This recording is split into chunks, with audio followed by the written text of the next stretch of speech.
Maan tinataya ng Parish Pastoral Council for Responsible Voting o PPCRB na higit 80% ang naging voter turnout sa katatapos lang na 2025 national and local elections. Ayon sa PPCRB, nasa 80.32% ang tinataya nilang naging voter turnout sa 2025 midterm elections. Ayon kay PPCRB spokesperson Ana Singson, mataas ito para sa isang midterm elections. Ito'y lalo't nasa higit 83% ang naging voter turnout sa 2022 presidential elections. I think maliit lang yung gap, less than 2%, and I think that's very remarkable because this is a midterm election. Usually, mas malaki ho ang gap between a presidential and a midterm election. But people seem excited about this particular election, even if it's midterm.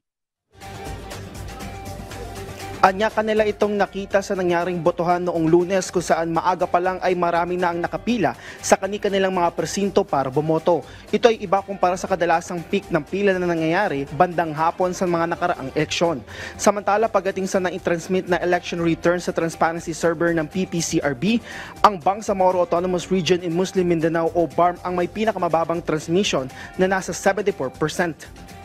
Mula sa bilang na ito, nasa 2,623 ang nakapag-transmit na mula mismo sa polling precincts, habang nasa 35 naman ang nakapag-transmit mula sa canvassing center, ang pinakamataas sa lahat ng rehiyon.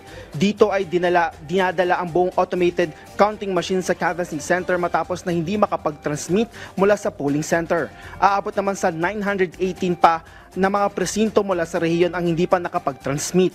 Ang Region 9 o Zamboanga naman ay nasa Peninsula naman ay nasa 94% na ang nai-transmit na election returns, habang iba pang mga rehiyon sa bansa ay nakapag-transmit na ng higit 95%. Pinakamataas dito ay mula sa Central Luzon kung saan 66 na presinto na lang ang hindi pa nakakapag-transmit. Sinundan niya ng Ilocos Norte at maging ang local absentee voting na pawang nasa 99% na ang nai-transmit, habang sinundan ito ng Davao Region at National Capital Region na parehong nasa higit 98% na ang na-transmit. Sa NCR ay nasa 93 na presinto ang hindi pa nakakapag-transmit. Batay sa kanilang datos, nasa 12,155 physical election returns na ang kanilang natanggap dito sa kanilang command center. Ayon sa PPCRB, ito ay mula sa National Capital Region at ilang bahagi ng Luzon. Ngayong gabi ay kanilang inaasahan na dumating ang ER mula sa Pangasinan at Antipolo, habang bukas naman ay kanilang inaasahan ang mga ER mula sa Cebu at Iloilo.